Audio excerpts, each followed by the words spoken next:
ಎಲ್ಲ ವೀಕ್ಷಕರಿಗೂ ಯೇಸು ಕ್ರಿಸ್ತನ ಹೆಸರಿನಲ್ಲಿ ನನ್ನ ಧನ್ಯವಾದಗಳು.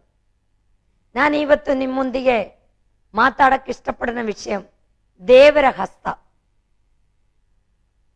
ನಮ್ಮ ದೇವರ ಹಸ್ತ, ನಮ್ಮ ದೇವರದಿ ಹಸ್ತ, ರಕ್ಷಣೆ ಕೊಡುವ ಹಸ್ತ.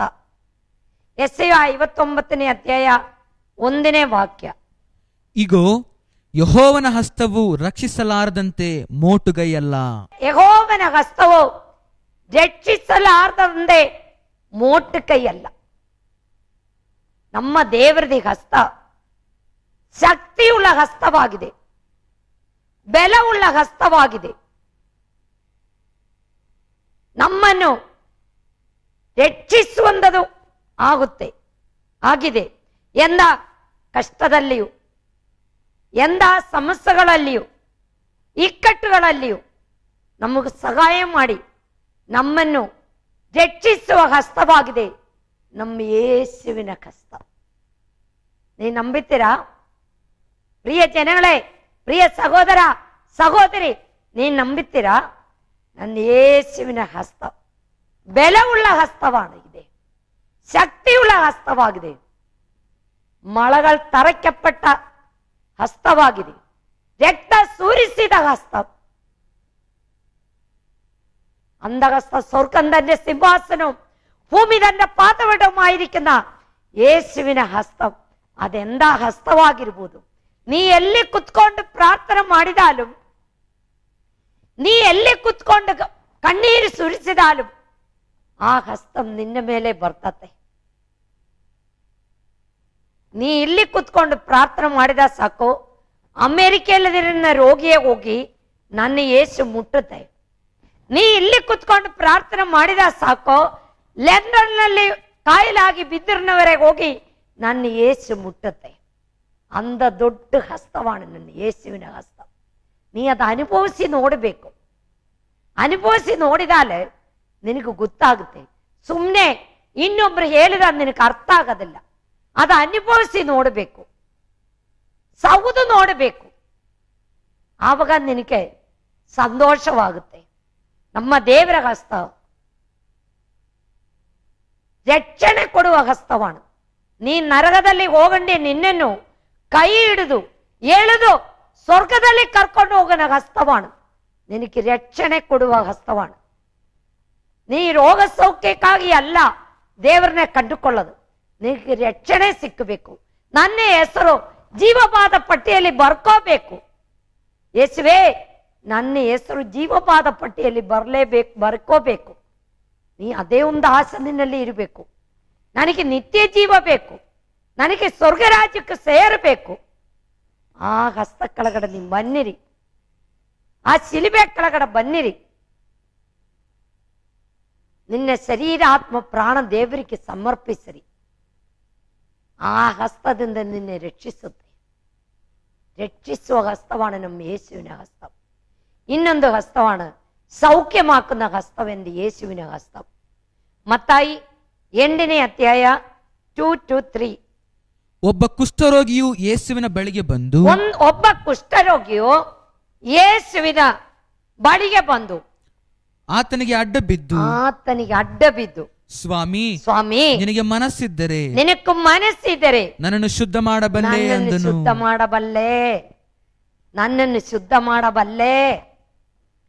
ಆ ಕುಷ್ಠರೋಗಿ ಯೇಸುವಿನ ಮುಂದೆ ಬಂದು ಅಡ್ಡ ಬಿದ್ದು, ಈ ಕಾಲ ಮಕ್ಕಳಿಗೆ, ಈ ಕಾಲ ಜನಗಳಿಗೆ, ಅಯ್ಯೋ ಸ್ವಲ್ಪ ಮೊಣಂಗಾಲು ಉರಿ ಪ್ರಾರ್ಥನೆ ಮಾಡುವುದು ಹೇಳಿದಾಲೆ ಆಗೋದಿಲ್ಲ, ಕಾಲು ನೋವಾಗುತ್ತೆ ಎಂದು ಹೇಳ್ತದೆ. 24 ಗಂಟೆ ಒಳಗಡೆ ನೀ 1 ಗಂಟೆಯಾಣ ನೀ ದೇವರ ಸನ್ನಿಧಿಯಲ್ಲಿ ಮೊಣಂಗಾಲು ಊರಿ ಕಣ್ಣೀರು ಸುರಿಸಿ ನೀ ಪ್ರಾರ್ಥನೆ ಮಾಡಿ ನೋಡು. ನಿನಗೆ ಯಾವ ಸಾಧಿಸಾತ ವಿಷಯವೂ ದೇವರು ಸಾಧ್ಯ ಮಾಡಿ ಕೊಡುವ ದೇವರಾണ് ನಮ್ಮ ಯೇಸು. ಆ ಹಸ್ತ ನಿನ್ನ ಮೇಲೆ ಬಂದೇ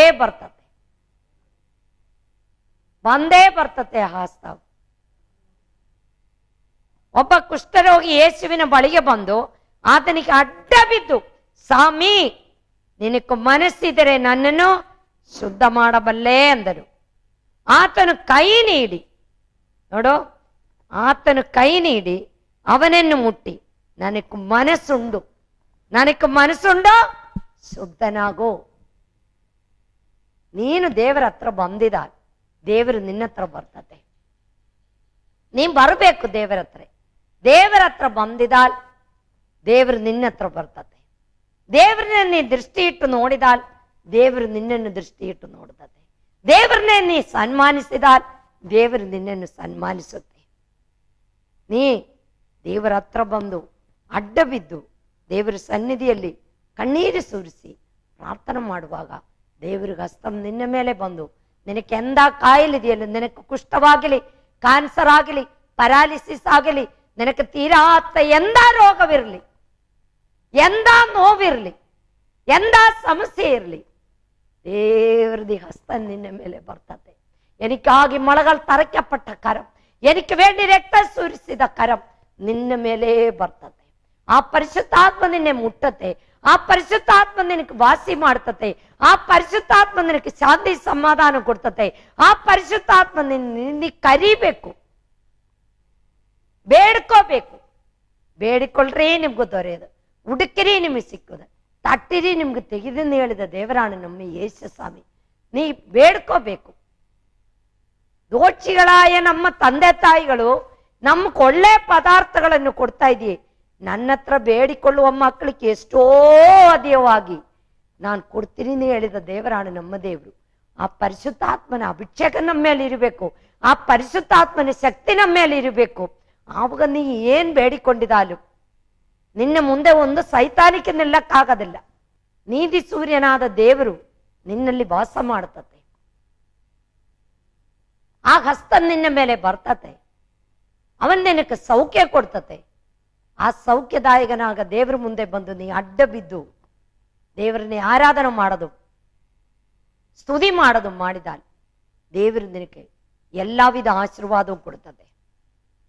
ಇನ್ನ ನಮ್ಮ ದೇವರದಿ ಹಸ್ತ ಆಶೀರ್ವದಿಸುವ ಹಸ್ತ. ಒಂದು ರಕ್ಷಣೆ ಕೊಡುವ ಹಸ್ತ, ಎರಡನೇದು ಸೌಖ್ಯ ಮಾಕುನ ಹಸ್ತ, ಮೂರನೇದು ಆಶೀರ್ವದಿಸುವ ಹಸ್ತ. ಲೂಕ 24ನೇ ಅಧ್ಯಾಯ 50ನೇ ವಾಕ್ಯ. ಆತನು ಅವರನ್ನು ಬೇತಾನದ ತನಕ ಕರಕೊಂಡು ಹೋಗಿ ತನ್ನ ಕೈಗಳನ್ನು ಎತ್ತಿ ಅವರನ್ನು ಆಶೀರ್ವದಿಸಿದನು. ನೋಡೋ, ನಮ್ಮ ದೇವರ ಹಸ್ತವು ನಮ್ಮನ್ನು ಆಶೀರ್ವದಿಸುವ ಹಸ್ತವಾಗಿದೆ. ನಮ್ಮ ಪಾಪಕ್ಕಾಗಿ, ರೋಗಕ್ಕಾಗಿ ಶಿಲುಬೆಯಲ್ಲಿ ಮೊಳಗಳು ಹೊಡೆಯಲ್ಪಟ್ಟು ರಕ್ತ ಸುರಿಸಿ ಸತ್ತು ಉಣಲ್ಪಟ್ಟು ಮೂರನೇ ದಿನ ಎದ್ದು ಬಂದು ಇವತ್ತು ಜೀವಿಸುವ ದೇವರು. ಆ ಜೀವಿಸುವ ದೇವರದಿ ಹಸ್ತ ಎಂದ ಹಸ್ತವಾಗಿದೆ? ಆಶೀರ್ವದಿಸುವ ಹಸ್ತವಾಗಿದೆ. ನಮ್ಮ ಕಷ್ಟದಲ್ಲಿ ಇರುವಾಗ ದೇವರು ನಮ್ಮನ್ನು ಆಶೀರ್ವದಿಸುವ ಹಸ್ತ.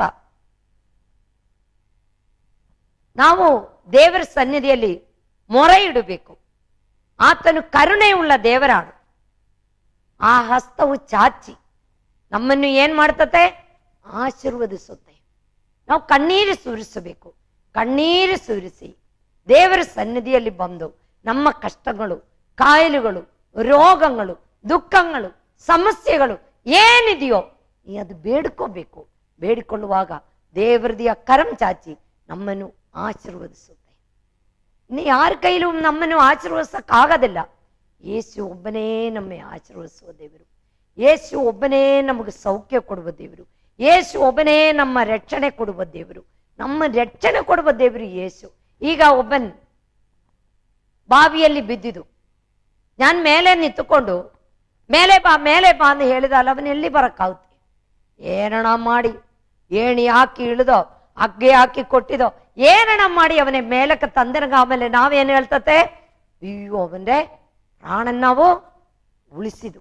ಹಾಗೆ ನಾವು ನಿತ್ಯ ನರಕದಲ್ಲಿ ಹೋಗಬೇಕಾಗದ ನಮಗೋಸ್ಕರ ಯೇಸು ಕ್ರಿಸ್ತ ಈ ಲೋಕದಲ್ಲಿ ಬಂದು ನಮಗೆ ರಕ್ಷಣೆ ಕೊಡುವುದಕ್ಕಾಗಿ, ನಮ್ಮ ರೋಗದಿಂದ ಬಿಡುಗಡೆ ಕೊಡುವುದಕ್ಕಾಗಿ, ನಮ್ಮ ಆಶೀರ್ವದಿಸಕ್ಕಾಗಿ ಆ ಕರ ಕೈ ಕೆಳಗಡೆ, ಆ ಶಿಲುಬೆ ಕೆಳಗಡೆ, ಆ ಯೇಸುವಿನ ಹತ್ರ ನೀ ಬಂದು ನಿನ್ನ ಪಾಪಗಳನ್ನು ನೀ ಅರಿಕೆ ಮಾಡಿ, ಯೇಸುವೇ ನಿನ್ನ ಹಸ್ತದಿಂದ ನನ್ನನ್ನು ಆಶೀರ್ವದಿಸು, ನಾನಿವತ್ತಿಂದ ನಿನ್ನ ಮಗಳು, ನಾನು ಇವತ್ತಿಂದ ನಿನ್ನ ಮಗನು.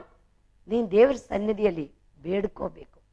ಪ್ರಿಯ ದೇವರ ಮಕ್ಕಳೇ, ಪ್ರಿಯ ಸಹೋದರ ಸಹೋದರಿ, ನನ್ನ ವಾಕ್ಯ ಕೊಟ್ಟು ನಾವು ವಾಕ್ಯ ಹೇಳುವಾಗೆ ವಾಕ್ಯವನ್ನು ಕಳಿಸಿ ಸ್ವಸ್ಥ ಮಾಡುವ ದೇವರಾണ് ನಮ್ಮ ಯೇಸು ಸ್ವಾಮಿ. ನಾವು ಬಂದು ನಿನ್ನೆ ಮುಟ್ಟೋದು ಬೇಕಾಗಿಲ್ಲ. ಯೇಸು ಸ್ವಾಮಿ ಡೈರೆಕ್ಟ್ ಆಗಿ ಬಂದು ನಿನ್ನೆ ಮುಟ್ಟೋದು ಬೇಕಾಗಿಲ್ಲ. ಈ ವಾಕ್ಯಮೇ ಯೇಸು. ಈ ವಾಕ್ಯ ಕಳಿಸಿ ನಿನ್ನನ್ನು ಸೌಖ್ಯ ಕೊಡುವ ದೇವರಾണ് ನಮ್ಮ ಯೇಸು ಸ್ವಾಮಿ. ವಾಕ್ಯ ಅದು ಇಬ್ಬಾಯಿ ಕತ್ತಿಯಾണ്. ಎಬ್ರೋಸ್ 4ನೇ ಅಧ್ಯಾಯ 12ನೇ ವಾಕ್ಯ. ಯಾಕಂದ್ರೆ ದೇವರ ವಾಕ್ಯವು ಸಜೀವವಾದದ್ದು, ದೇವರ ವಾಕ್ಯವು ಸಜೀವವಾದದ್ದು, ಕಾರ್ಯ ಸಾಧ್ಯವಾದದ್ದು, ಯಾವ ಇಬ್ಬಾಯಿ ಕತ್ತಿಗಿಂತಲೂ ಹದವಾದದ್ದು. ನೋಡು ಪ್ರಿಯ ದೇವರ ಸಹೋದರ ಸಹೋದರಿ, ಕೇಳು, ಈ ದೇವರ ವಾಕ್ಯ ಏನಿದೆ, ಇಬ್ಬಾಯಿ ಕತ್ತಿ, 2 ಕರೆ ಚೂಪಿರ್ನ ಕತ್ತಿಯಾಣಿದು. ಇದೇನಾಗುತ್ತೆ? ಆತ್ಮಗಳನ್ನು, ಪ್ರಾಣ ಆತ್ಮಗಳನ್ನು, ಕೀಲು ಮಜ್ಜೆಗಳನ್ನು ವಿಭಾಗಿಸುವಷ್ಟು ಮಟ್ಟಿಗೂ ತೂರಿ ಹೋಗುವಂಥದ್ದು. 2 ಭಾಗವಾಗಿ ತೂರಿ ಹೋಗುವಂಥದ್ದು ಯಾವುದು? ಈ ವಾಕ್ಯ. ಈ ವಾಕ್ಯ ಇದೇನಿದೆ, ಇಬ್ಬಾಯಿ ಕತ್ತಿಯಾണ്. ವಾಕ್ಯ ಓದುವವರು, ಕೇಳುವವರು, അതിനൊಂದೇ ನಡೆಯುವವರು ಧನ್ಯರು. ದೊಡ್ಡ ಕಾರು ಇರುವವರೋ, ಬಂಗ್ಲ ಇರುವವರೋ, ಕೆಲಸ ಇರುವವರೋ, ಸೌಂದರ್ಯವಿರುವವರೋ, ಬ್ಯಾಂಕ್ ಬ್ಯಾಲೆನ್ಸ್ ಇರುವವರೋ ಧನ್ಯರಲ್ಲ. ಯಾರು ಧನ್ಯರು? ದೇವರ ಹಸ್ತಕ್ಕೊಳಗ ಬಂದು ದೇವರ ವಾಕ್ಯ ಚೆನ್ನಾಗಿ ಓದಬೇಕು, ಕೇಳಬೇಕು, ಅದನ್ನೊಂದೇ ನಡೆಯಬೇಕು. ಇನ್ನ ದೇವರ ವಾಕ್ಯ ಅಶಕ್ತರನ್ನು ಬಲಪಡಿಸುವ ಹಸ್ತಮಾನು ನಮ್ಮ ಯೇಸುವಿನ ಹಸ್ತ. ಅಶಕ್ತರನ್ನು ಬಲಪಡಿಸುವ ಹಸ್ತ. ದಾನಿಯೇಲ 10ನೇ ಅಧ್ಯಾಯ 18-19ನೇ ವಾಕ್ಯ. ಮನುಷ್ಯ ಸದೃಶನು ಪುನಃ ನನ್ನನ್ನು ಮುಟ್ಟಿ ಬಲಪಡಿಸಿದನು. ಆಮೇಲೆ ಆ ಪುರುಷನು ನನಗೆ, ಅತಿ ಪ್ರಿಯನೇ, ಭಯಪಡಬೇಡ. ನೋಡು, ದೇವರ ಆತ್ಮ ಭಯದ ಆತ್ಮ ಅಲ್ಲ. ನಮ್ಮ ದೇವರ ಆತ್ಮ ಧೈರ್ಯದ ಆತ್ಮ. ನೋಡೋ, ದಾನಿಯೇಲನು 21 ದಿನ ಉಪವಾಸ ಮಾಡಿ ಅವನ ಬೆಲವೆಲ್ಲ ಕುಂದಿ ಹೋಯ್ತು.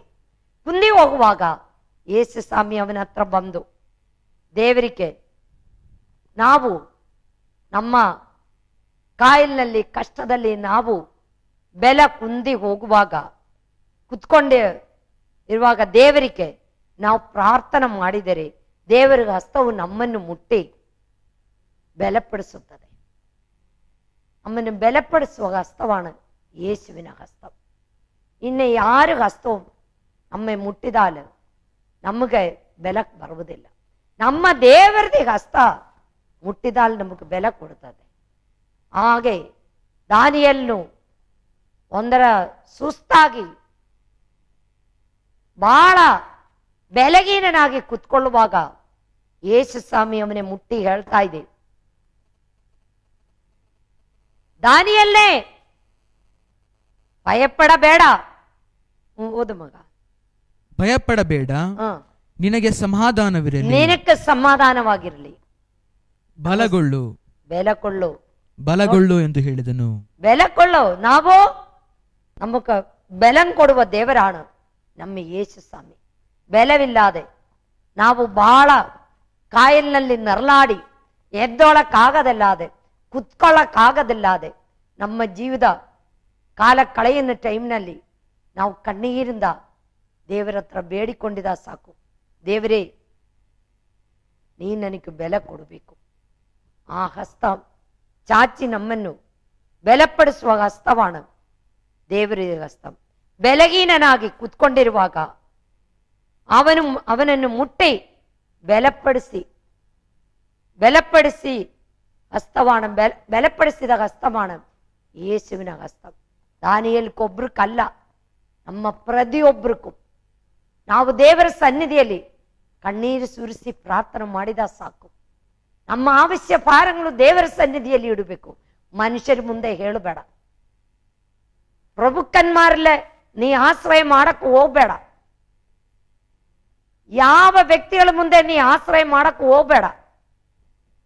ದೇವರ ಮುಂದೆ ನೀ ಆಶ್ರಯ ಮಾಡಿ, ದೇವರ ಮುಂದೆ ನೀ ಕಣ್ಣೀರು ಸುರಿಸಿ, ದೇವರ ಮುಂದೆ ನೀನು ಪಾಪಗಳ ಅರಿಕೆ ಮಾಡಿ ನೀ ಪ್ರಾರ್ಥನೆ ಮಾಡಿದಾನ ನಿನ್ನೆ ಬಲಪಡಿಸುವ ಹಸ್ತಮಾನ ನನ್ನ ಯೇಸುವಿನ ಹಸ್ತ. ನನ್ನ ಬಲವೆಲ್ಲ ಕುಂದಿ ಹೋಯ್ತು, ನನಗೆ ಎದ್ದೋಳಕ್ಕಾಗದಿಲ್ಲ, ನನಗೆ ನಿಲ್ಲುವುದಕ್ಕಾಗದಿಲ್ಲ, ನನಗೆ ನಡೆಯೋದಕ್ಕಾಗದಿಲ್ಲ. ಈ ಲೋಕದಲ್ಲಿ ಎಷ್ಟೋ ಆಸ್ಪತ್ರೆಗಳಿದೆ, ಒಂದೊಂದು ಸ್ಟೇಟ್ಗಳಲ್ಲಿ, ಒಂದೊಂದು ಡಿಸ್ಟ್ರಿಕ್ಗಳಲ್ಲಿ, ಒಂದೊಂದು ದೇಶದಲ್ಲಿ ಎಷ್ಟು ಮಾತ್ರ ಆಸ್ಪತ್ರೆ. ಎಲ್ಲಿ ಹೋಗಿ ನೋಡಿದಾലും ತುಂಬಿ ತುಳುಕಿ ಜನ ನರಳಾಡ್ತಾ ಇದೆ. ಐಸಿಯುವಿನಲ್ಲಿ ಎಷ್ಟೋ ಜನಗಳು ನರಳಾಡ್ತಾ ಇದೆ.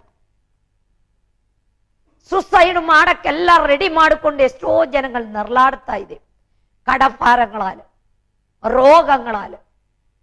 മുന്നേ ലാസ്റ്റ് ശുക്രവാരം രാത്രി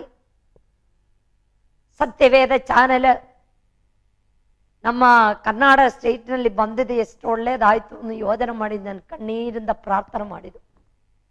ಲಾಸ್ಟ್ ಶುಕ್ರವಾರ ನಮ್ಮ ಮೆಸೇಜ್ ಮುಗಿದಿದ್ದ ತಲ್ಕ್ಷಣ ಮಾಡಿಲ್ಲ.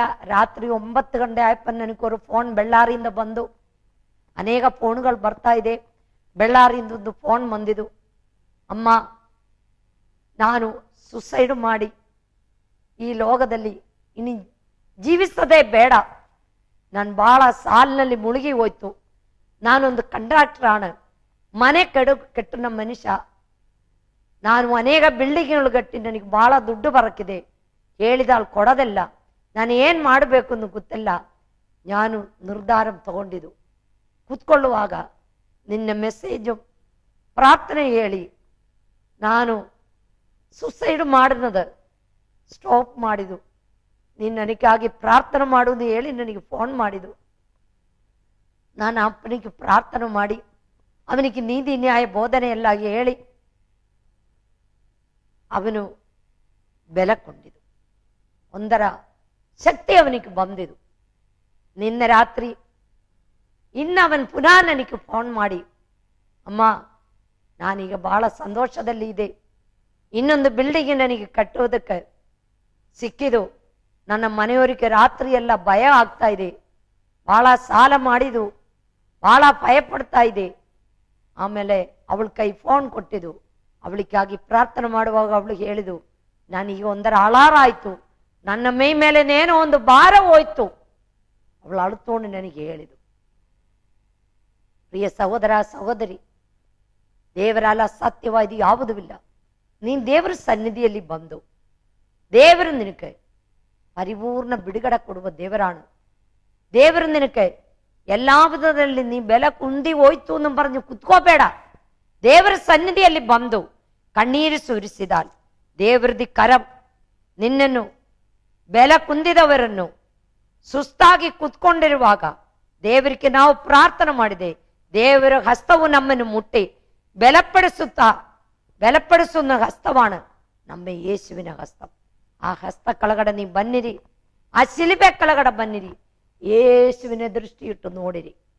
ಆವಾಗ ದೇವರು ನಿಮ್ಮನ್ನು ಆಶೀರ್ವದಿಸುತ್ತೆ, ನಿನಗೆ ಶಾಂತಿ ಸಮಾಧಾನ ಕೊಡ್ತತೆ, ನೆಮ್ಮದಿ ಕೊಡ್ತತೆ, ಪಾಪದ ಬಿಡುಗಡೆ ಕೊಡ್ತತೆ, ರೋಗದ ಬಿಡುಗಡೆ ಕೊಡ್ತತೆ, ಸ್ವರ್ಗಕ್ಕೆ ಹೋಗೊಂದು ದಾರಿ ಕೊಡ್ತತೆ. ಯೆಶಾಯ 42ನೇ ಅಧ್ಯಾಯ 7ನೇ ವಾಕ್ಯ.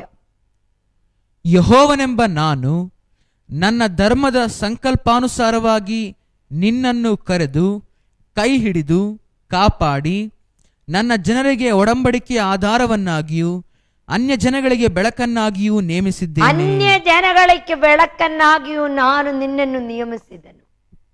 ದೇವರು ನಮ್ಮನ್ನು ನಿಯಮಿಸಿದೆ ಇನ್ನೊಬ್ಬರಿಗೂ ಬೆಳಕು ತೋರಿಸೋದಕ್ಕೆ. ഒരു മൂമ്പത്തി അച്ചി മേലെ ഇട്ടിതാല് എല്ലാവർക്കും വിളക്ക് ബರ್ತತೆ. ನಾವದು ಹಚ್ಚಿ ಮಂಜಂ ಕೆಳಗಡೆಯೋ ಒಂದು ಪುಟ್ಟಿ ಕೆಳಗಡೆಯೋ ಇಟ್ಟಿದಾಲ್ ಆರಿക്കും ಬೆಳಕು ಕಾಣೋದಿಲ್ಲ. ನಮಗೆ ಸಿಕ್ಕಿದ ಸತ್ಯಾಂಶ ನಾವು ಇನ್ನೊಬ್ಬರಿಗೂ ಹೇಳಬೇಕು, ತೋರಿಸಬೇಕು. ನರಕದಲ್ಲಿ ಹೋಗಕ್ಕೆ ಅವರು ರೆಡಿಯಾಗಿ ಇರ್ತಾ ಇದೆ. ನೇಣಾಕಿ ಸಾಯಕ್ಕವರು ರೆಡಿಯಾಗಿ ಇರ್ತಾ ಇದೆ, ವಿಷ ಕುಡಿದು ಸಾಯಕ್ಕವರು ರೆಡಿಯಾಗಿ ಇರ್ತಾ ಇದೆ. ನಮ್ಗೆ ಸಿಕ್ಕಿದ ಬೆಳಕು ನಾವು ಅವರಿಗೆ ತೋರಿಸುವಾಗ ಆ ಕತ್ತಲಿಂದ ಅವರು ಏನ್ ಮಾಡ್ತತೆ? ಬೆಳಕಿನಲ್ಲಿ ಬರ್ತತೆ. ನಿಜವಾದ ದೇವರು ಯೇಸು, ಸತ್ಯ ದೇವರು ಯೇಸು, ಬಿಡುಗಡೆ ಕೊಡುವ ದೇವರು ಯೇಸು, ರೋಗ ಸೌಖ್ಯ ಕೊಡುವ ದೇವರು ಯೇಸು, ರಕ್ಷಣೆ ಕೊಡುವ ದೇವರು ಯೇಸು. ನೀ ಕತ್ತಲಲ್ಲಿ ಕುತ್ಕೋಬೇಡ ಸಹೋದರ ಸಹೋದರಿ. ನೀ ಮಾಡನ ಯಾರು ಕಾಣದಿಲ್ಲ, ನೀ ಯೋಜನೆ ಮಾಡಬಹುದು. ನೀತಿ ಸೂರ್ಯನಾದ ದೇವರು, ಸೂರ್ಯದ ಕಿರಣದಿಂದ ಕಣ್ಣಿರುವ ದೇವರು ನಿಮ್ಮನ್ನು ನನ್ನನ್ನು ನೋಡ್ತಾ ಇದೆ. ನೀ ಯೋಜನೆ ಮಾಡ್ಬೋದು, ನಾನು ಬಾಗಿಲು ಹಾಕಿದು, ಕರ್ತನೆಲ್ಲ ಹಾಕಿದು, ಲೈಟ್ ಆಫ್ ಮಾಡಿದು, ಯಾರು ಕಾಣೋದಿಲ್ಲ. ನಾನು ಕಳ್ಳತನ ಮಾಡುವುದು, ನಾನು ಕೊಲೆ ಮಾಡುವುದು, ನಾನು ಕೆಟ್ಟ ಕೆಲಸ ಮಾಡುವುದು, ಯಾರು ನೋಡೋದಿಲ್ಲ. ನೀ ಯೋಜನೆ ಮಾಡ್ಬೋದು. ನೋಡುವವರು ದೇವರಿದೆ, ನೀ ಮರಿಬಾರ್ದು. ಅವನ್ ಕೈ ಚಾಚಿ ನಿನ್ನೆ ಕರಿತಾ ಇದೆ. ಕಷ್ಟಪಡುವವರೇ, ಓರೆ ಹೊತ್ತವರೇ, ನೀವೆಲ್ಲ ನನ್ನ ಬಳಿಗೆ ಬನ್ರಿ, ನಾನು ನಿನಗೆ ವಿಶ್ರಾಂತಿ ಕೊಡ್ತೀನಿ. ಈ ಲೋಕದಲ್ಲಿ ಯಾರು ಹಂಗೆ ಕೈ ಚಾಚಿ ಕರೆದಿಲ್ಲ ಪ್ರಿಯ ಸಹೋದರ ಸಹೋದರಿ. ಯೇಸು ಒಬ್ಬನೇ ಕರೆದಿದ್ದದು. ನೀ ಆ ದೇವರ ಬಳಿಗೆ ಬನ್ನಿರಿ, ಅವನ ಕೈ ಚಾಚಿ ನಿನ್ನೆ ಕರಿತಾ ಇದೆ. ಯೇಸುವಿನ ಸನ್ನಿಧಿಯಲ್ಲಿ ಬಂದು ನಿನ್ನ ಪಾಪ ನೀ ದೇವರ ಮುಂದೆ ಅರಿಕೆ ಮಾಡು. ದೇವರು ನಿನಗೆ ಎಲ್ಲಾ ವಿಧ ಆಶೀರ್ವಾದ ಕೊಡ್ತತೆ. ಇನ್ನೊಂದು ವಾಕ್ಯ ಕೂಡ ನೋಡೋಣ. ಮತ್ತಾಯಿ 14ನೇ ಅಧ್ಯಾಯ 29-31 ವಾಕ್ಯ. ಆಗ ಪೇತ್ರನು ಯೇಸುವಿನ ಬಳಿಗೆ ಹೋಗುವುದಕ್ಕೆ ದೋಣಿಯಿಂದ ಇಳಿದು ನೀರಿನ ಮೇಲೆ ನಡೆದನು. ಆದರೆ ಗಾಳಿಯನ್ನು ನೋಡಿ ಭಯಪಟ್ಟು ಮುಣುಗುತ್ತಾ, ಸ್ವಾಮಿ ನನ್ನನ್ನು ಕಾಪಾಡು ಎಂದು ಕೂಗಿಕೊಂಡನು. ಸಾಕು ನೋಡು, ಯೇಸು ಸ್ವಾಮಿ ಕುತ್ಕೊಂಡು ಪ್ರಾರ್ಥನೆ ಮಾಡ್ತಾ ಇದೆ. ಆಚೆ ತಡಗ ಹೋಗುನ್ನ ಶಿಷ್ಯರಿಗೆ ಹೇಳಿದ್ರು. ಆವಾಗ ಕಡಲಿನಲ್ಲಿ ಭಯಂಕರ ಬಿರುಗಾಳಿ. ಆವಾಗ ಯೇಸು ಸ್ವಾಮಿ ಅಲ್ಲಿ ಕುತ್ಕೊಂಡು ಕಾಣುತ್ತಾ ಇದೆ. ನೀರಿನಲ್ಲಿ ನೀರು ಉಬ್ಬಿ ಬರ್ತಾ ಇದೆ, ಗಾಳಿ ಭಯಂಕರದಲ್ಲಿ ಹೊಡಿತಾ ಇದೆ, ಇವರು ಕೂವಾಡ್ತಾ ಇದೆ. ಅವಾಗ ಯೇಸು ಸ್ವಾಮಿ ನಡೆದು ಬರ್ತಾ ಇದೆ.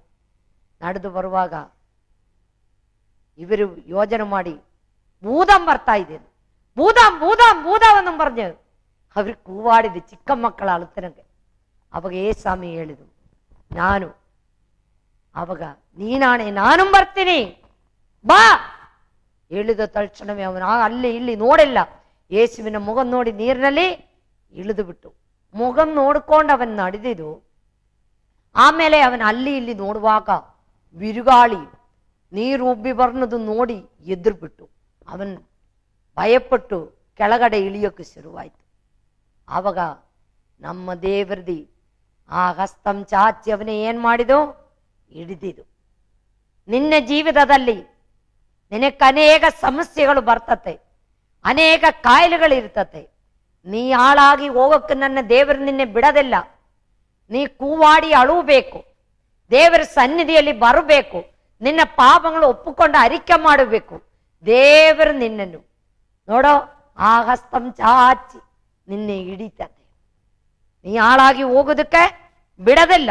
ರಕ್ಷಿಸುವ ದೇವರಾಣು ನಮ್ಮ ಯೇಸು ಕ್ರಿಸ್ತನು. ಕೈ ಚಾಚಿ ಹಿಡಿದರು. ಅದನ್ನು ನಾವು ಈ ಲೋಕ ಜೀವಿತದಲ್ಲಿ ಯಾವ ವಿಷಯದಲ್ಲಿ ಭಯಪಟ್ಟು ಮುಳುಗುವ ಸಮಯದಲ್ಲಿ ಯೇಸು ಸ್ವಾಮಿಗೆ ಮೊರೆ ಇಡುವಾಗ ಯೇಸು ಸ್ವಾಮಿ ನಮ್ಮನ್ನು ಕೈ ಚಾಚಿ ಹಿಡಿಯುತ್ತದೆ. ಆ ಯೇಸುವಿನ ಸನ್ನಿಧಿಯಲ್ಲಿ ಬನ್ನಿರಿ. ಆ ಯೇಸು ನಿನಗೆ ಶಾಂತಿ ಸಮಾಧಾನ ಕೊಡ್ತತೆ, ನೆಮ್ಮದಿ ಕೊಡ್ತತೆ, ಪಾಪದ ಬಿಡುಗಡೆ ಕೊಡ್ತತೆ, ರೋಗದ ಬಿಡುಗಡೆ ಕೊಡ್ತತೆ. ಯೇಸುವಿನ ಸನ್ನಿಧಿಯಲ್ಲಿ ಬನ್ನಿರಿ. ಈ ವಾಕ್ಯಗಳಲ್ಲಿ ದೇವರು ನಿಮ್ಮನ್ನು ಆಶೀರ್ವದಿಸಲಿ. ನಾವು ನಿಮಗಾಗಿ ಪ್ರಾರ್ಥನೆ ಮಾಡ್ತೇನೆ. ನಿನಗೇನು ಕಷ್ಟವಿದೆಯೋ, ಏನು ಕಾಯಿಲಿದೆಯೋ, ಏನು ರೋಗವಿದೆಯೋ, ಏನು ಸಮಸ್ಯೆ ಇದೆಯೋ ನೀವು ಬೇಡಿಕೊಳ್ಳ್ರಿ. ಮೊಣಂಗಾಲುವಿರಿ, ಕೈಗಳೆತ್ತಿ ಕಣ್ಣೀರಿಂದ ಬೇಡಿಕೊಳ್ಳ್ರಿ. ಆ ದೇವರದಿ ಕರಂ ಚಾಚಿ ಆ ಹಸ್ತ ನಿನ್ನ ಮೇಲೆ ಬರ್ತಾ ಇದೆ.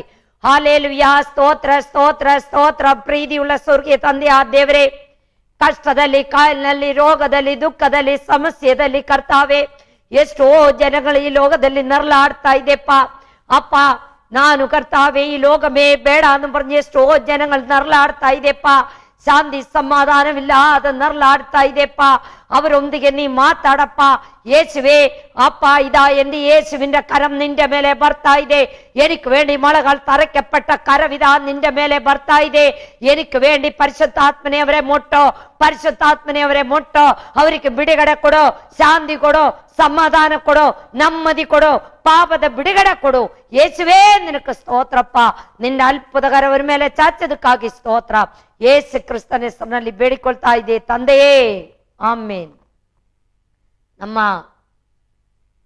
ಚರ್ಚು ಮೆದೇಹಳ್ಳಿ ರೋಡಿನಲ್ಲಿ, ಚಿತ್ರದುರ್ಗ ಮೆದೇಹಳ್ಳಿ ರೋಡಿನಲ್ಲಿ Saint John's full gospel church ನಡೀತಾ ಇದೆ. ನಾವು ಜೈಲಿನಲ್ಲಿ, ವಿಲೇಜ್ಗಳಲ್ಲಿ, ಅನೇಕ ಸ್ಥಳಗಳಲ್ಲಿ ದೇವರು ಮಿನಿಸ್ಟ್ರಿ ಮಾಡ್ತಾ ಇದೆ. ನಿಮ್ಮ ಪ್ರಾರ್ಥನೆ ನಮಗೆ ಬೇಕು. ನಿಮ್ಗೆ ಏನು ಪ್ರಾರ್ಥನಾ ವಿಷಯವಿದೆಯೋ ನಮಗೆ ತಿಳಿಸ್ರಿ, ನಾವು ನಿಮಗಾಗಿ ಪ್ರಾರ್ಥನೆ ಮಾಡ್ತೀನಿ. ಯಾವ ರೋಗವಿದೆಯೋ, ಯಾವ ಸಮಸ್ಯೆ ಇದೆಯೋ, ನೀ ನಮಗೆ ಲೆಟರ್ ಹಾಕೋದೋ, ಫೋನ್ ಮಾಡೋದೋ, ಏನನ್ನ ಮಾಡಿದ ನಾವು ನಿಮಗಾಗಿ ಪ್ರಾರ್ಥನೆ ಮಾಡ್ತೀನಿ. ನೀ ನಮಗಾಗಿ ಪ್ರಾರ್ಥನೆ ಮಾಡು.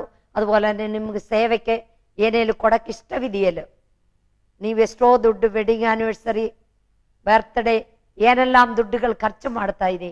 ನಿಮ್ಗೆ ಇಷ್ಟವಿದೆಯೇ, ನಿಮ್ಗೆ ಹೆಲ್ಪ್ ಮಾಡ್ಬೋದು. ನಮ್ಮ ಬ್ಯಾಂಕ್ ನಂಬರ್ ಕಳಿಸ್ತೀನಿ. ನಿಮ್ಗೆ ಇಷ್ಟವಿದೆಯೇ ಏನೆಲ್ಲ ಹೆಲ್ಪ್ ಮಾಡ್ಬೋದು. ಈ ವಾಕ್ಯಗಳಾಲ್ ದೇವರು ನಿಮ್ಮನ್ನು ಆಶೀರ್ವದಿಸಲಿ. Praise the lord. ನಾನು SSLC ಓದುವಾಗ ನನಗೆ ಸ್ಟ್ರೋಕ್ ಆಯಿತು. ನಾವು ಸ್ಟ್ರೋಕ್ ಆದಾಗ ನಾವು ಹಾಸ್ಪಿಟ್ಲೆಲ್ಲ ತೋರಿಸಿದ್ವಿ, ನನಗೆ ವಾಸಿ ಆಗಲಿಲ್ಲ. ಮತ್ತು ಅನೇಕ ದೇವರುಗಳ ಹತ್ರ ಹೋದ್ವಿ, ನನಗೆ ವಾಸಿ ಆಗಲಿಲ್ಲ. ಹಾಗಾಗಿ ನಮ್ಮ ತಾಯಿ ಕೂಡ ಎಷ್ಟೊಂದು ಹಣ ಖರ್ಚು ಮಾಡಿ ನನಗೆ ವಾಸಿ ಮಾಡೋದಕ್ಕೋಸ್ಕರ ನೋಡಿದರು, ಆದರೆ ವಾಸಿ ಆಗಲಿಲ್ಲ. ಆಗ ನಮಗೆ ಯೇಸು ಸ್ವಾಮಿ ಗುಣ ಮಾಡ್ತಾರೆ ಅಂತ ಬೇರೆಯವ್ರು ಹೇಳಿದರು. ಆಗ ನಾವು ಚಿತ್ರದುರ್ಗದಲ್ಲಿರುವಂಥ ನಮ್ಮ ಸಾಲುಕುಟ ಆಂಟಿ ಅವ್ರ ಹತ್ರ ಹೋದ್ವಿ. ಆವಾಗ ನನಗೋಸ್ಕರ ಅವರು ಪ್ರಾರ್ಥನೆ ಮಾಡಿದರು. ಆ ದಿನದಿಂದ ಈ ದಿನದವರೆಗೂ ಕೂಡ ನನಗೆ ಈ ಮುಖ ಸೊಟ್ಟಾಗಿತ್ತು, ಅದು ಸೊಟ್ಟಗಾಗಿದ್ದನ್ನು ದೇವರು ನೆಟ್ಟಿಗೆ ಮಾಡಿದ್ದಾರೆ. ದೇವರು ನಮಗೆ ಸ್ತೋತ್ರವಾಗಲಿ. ಆ SSLCಯಲ್ಲಿ ಸ್ಟ್ರೋಕ್ ಆಗಿದ್ದು ವಾಸಿ ಆಯಿತು. ಅಂದಿನಿಂದ ಈ ಹಿಂದಿನವರೆಗೂ ಅಂದರೆ ಈ BA ಅವರಿಗೂ ಕೂಡ ನನ್ನ ದೇವರು ಕಾಪಾಡ್ಕೊಂಡು ಬಂದಿದ್ದಾರೆ. ನನ್ನ ವಿದ್ಯಾಭ್ಯಾಸದಲ್ಲಿ ಕೂಡ ದೇವರು ನಮ್ಮನ್ನು ಆಶೀರ್ವದಿಸಿದ್ದಾರೆ. ದೇವರು ನಮ್ಮ ಸ್ತೋತ್ರವಾಗಲಿ. ಇವನ ಮುಖ ಒಂದು ಸೈಡಿನಲ್ಲಿ ಪರಾಲಿಸಿಸ್ ಹೊಡೆದು ಹೋಯ್ತು. ನಾವು ಇವನಿಗೆ ಹೋಗಿ ಪ್ರಾರ್ಥನೆ ಮಾಡುವಾಗ ಯೇಸು ಸ್ವಾಮಿ ಇವನಿಗೆ ನೆಟ್ಟುಗ ಮಾಡಿ, ನಮ್ಮ ದೇವರು ನಿಜವಾದ ದೇವರು, ಸತ್ಯ ದೇವರು, ಜೀವಿಸುವ ದೇವರು, ರೋಗಿಗಳ ವಾಸಿ ಮಾಡುವ ದೇವರು. ನೀನು ಈ ನಿಮಿಷವೇ ಆ ದೇವರನ್ನೇ ಕಂಡುಕೊಳ್ಳ್ರಿ, ಆ ದೇವರಿಗಾಗಿ ನೀ ಬೇಡಿಕೊಳ್ಳ್ರಿ. ಆವಾಗ ದೇವರು ನಿನ್ನಕ್ಕೆ ಪರಿಪೂರ್ಣ ಸೌಖ್ಯ ಕೊಡ್ತತೆ, ಸಮಾಧಾನ ಕೊಡ್ತತೆ, ರಕ್ಷಣೆ ಕೊಡ್ತತೆ. ರಕ್ಷಣೆಯಾಣ ಮುಖ್ಯ, ಸೌಖ್ಯವಲ್ಲ ಮುಖ್ಯ. ರಕ್ಷಣೆ. ನನಗೆ ಪರಲೋಕಕ್ಕೆ ಹೋಗ್ಬೇಕು, ನನಗೆ ಸ್ವರ್ಗ ರಾಜ್ಯಕ್ಕೆ ಹೋಗ್ಬೇಕು, ಇದೇ ನಿನ್ನ ಆಸೆ ಆಗಿರಬೇಕು.